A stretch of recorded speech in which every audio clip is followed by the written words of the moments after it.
Կառավարության նիստի ավարտին Նիկոլ Փաշինյանը պատասխանում է լրագրողների հարցերին։ Հակակոռուպցիոն պայքարի արդյունքներից այս պահին գոհ չէ, ուստի հետևություններ է արել։ Գոհ չեմ արձանագրված արդյունքներից, բայց այդ գոհ չլինելու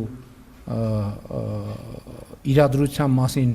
մտածելիս ես նաև անում եմ հետևություններ, որ մենք երբեմն բավարար վճռականություն չենք ունենում ամենատարբեր պատճառներում, բարեփոխումների ընթացքը շարունակել, մենք պետք է վճռական լինենք եւ հետեւողական։ Արցախից փախել, թե մինչև վերջ կռվել են լրագրողի սուր հարցադրմանը նույնպիսի պատասխան է հնչում։ Ցեղասպանության պայմաններում մարդիկ կռվել են մինչև վերջ, ինչքան կարողացել են։ Հիմա մնայք չգայք ասելով դուք ինչ նկատի ունեք։ Մեր հետախուզության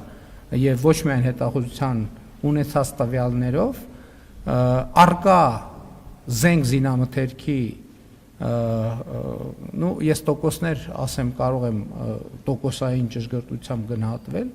բայց առյուծի բաժինը դա կարող է լինել 80%, դա կարող է լինել 90%,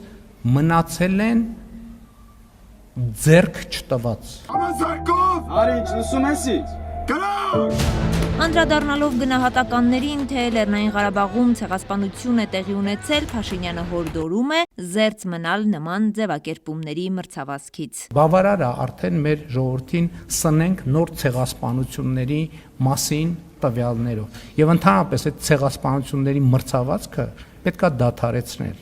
Ասենք, երբ որ մեր տարածաշրջանում բոլորը բոլորին մեղադրում են ցեղասպանությունների մեջ։ Եվ էլի եմ ասում, ցեղասպանությունների մասին խոսույթով մենք ստանում ենք,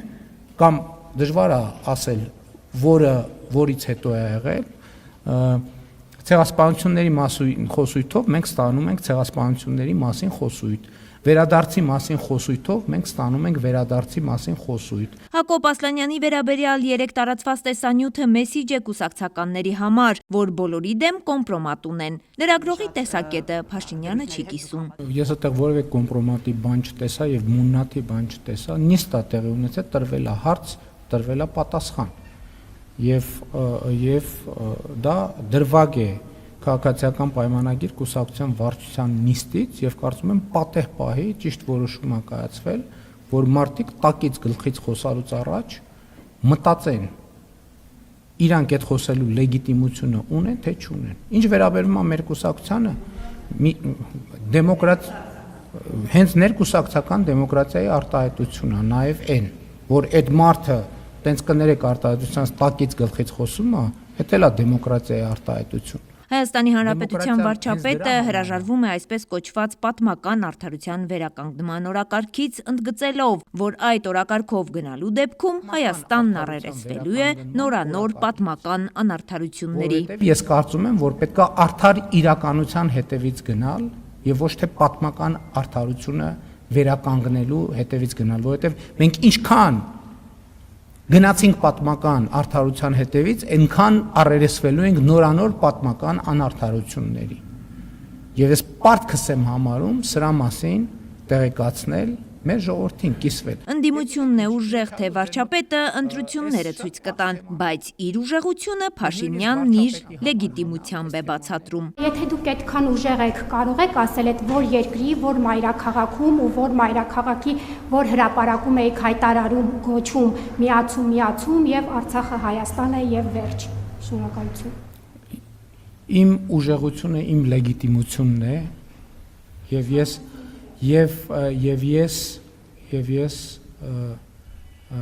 ուժը ստանում եմ այդտեղից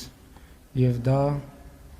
քաղաքական եւ պետական ուժ է։ Նախընտրական սպառնալիքներ, Ռոբերտ Քոչարյանն է վախենալու, թե ռուսները, ինչու են վախեցնում հասարակությանը։ Հանրությանն եք վախեցնում, դուք եք վախենում Իրանից կամ ռուսներով։ Ես օրինակ չեմ վախենում ոչ Քոչարյանից, ոչ Սարգսյանից, ոչ Արման Թաթվյանից, մաքսիմում են ձեր նախկին նախարար Բաղարշակ Հարությունյանից կարելի է վախենալ, որովհետև ինքը որ գա իշխանության իրոք վախենալու կլինի։ Դուք հիմա լրագրող եք աշխատում, աշխատանք ունեք, որովհետև ես վարչապետ եմ։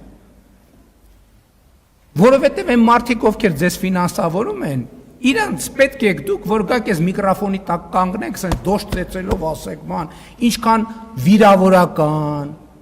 ինչքան կներեք բարոյականության հետ սահմանակցող արտահայտություն, որ դուք կանգնեք, իրանք էլ ասեն, տեսեք ինչ թույլ է,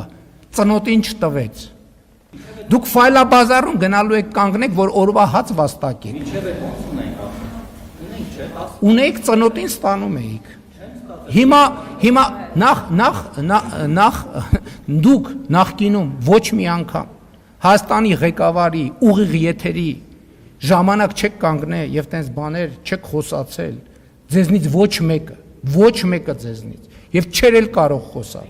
Լրագրող վարչապետ հարցու պատասխանն ինչ որ փուլում բանավեճի վերածվեց ընդհանուր մասնագիտական որակումների քննադատության։ Դուք դեռ երկար լրագրող կաշխատեք, բայց ձեզ խնդրում եմ ձեր մասնագիտական որակների վրա աշխատեք։ Պետքա մի քիչ բան անել, վերապատրաստումների գնալ, պետքա մի քիչ գումար ծախսել սեփական կրթական մակարդակը բարձրացնելու, իրազեկվածության մակարդակը բարձրացնելու, պրոֆեսիոնալ մակարդակը Ես գնում եմ կառավարական ակադեմիա, չմտածեք ես ձեզ համարում եմ, որ դուք ենթադրենք վատ եմ վերաբերվում, տենց է։ Չէ, ներողություն եմ խնդրում, պարոն Մակարյան, եթե վիրավորեցի, բայց ես դա նկատի չունեմ։ Ես օրինակ գնում եմ կառավարման ակադեմիա, սովորում եմ։ Մինչև ընտրություններ Փաշինյանը խնդրել է հանդիպում Ռուսաստանի Դաշնության նախագահի հետ։ Ես ինձ հաշիվ եմ տալիս Հայաստանի Հանրապետության վարչապետ լինելով, թե ինչ պետություն է Ռուսաստանի Դաշնությունը, ինչ պետություն է Միացյալ Նահանգները, ինչ պետություն է Ֆրանսիան, ինչ պետություն է Գերմանիան, ինչ է Եվրոպական միությունը։ Գիտեք, սովորաբար ես եմ իրենցից հանդիպում խնդրում եւ ոչ թե հակառակը։ Եվ դա նորմալ է։ Էդ էլ կա, չէ՞, բանը կներեք, բանի նախկին էլիտայի հազար ներողություն, այդ բառը երևի լավ չի օգտագործել, բայց այդ վիպենդրյոշը, չէ, որ իրանք տենց ինչ որ, հա, ես խնդրում եմ բոլորին էլ հանդիպել։ Նիկոլ Փաշինյանն անդրադառնում է նաև Ռուսաստանին ներկայացրած առաջարկին հայկական երկաթուղիների կոնցեսիոն կառավարումը փոխանցել որևէ երրորդ երկրի, որը բարեկամական հարաբերություններ ունի եւ Հայաստանի եւ Ռուսաստանի հետ։ Արևիկ Սարդարյան, Արմալուր։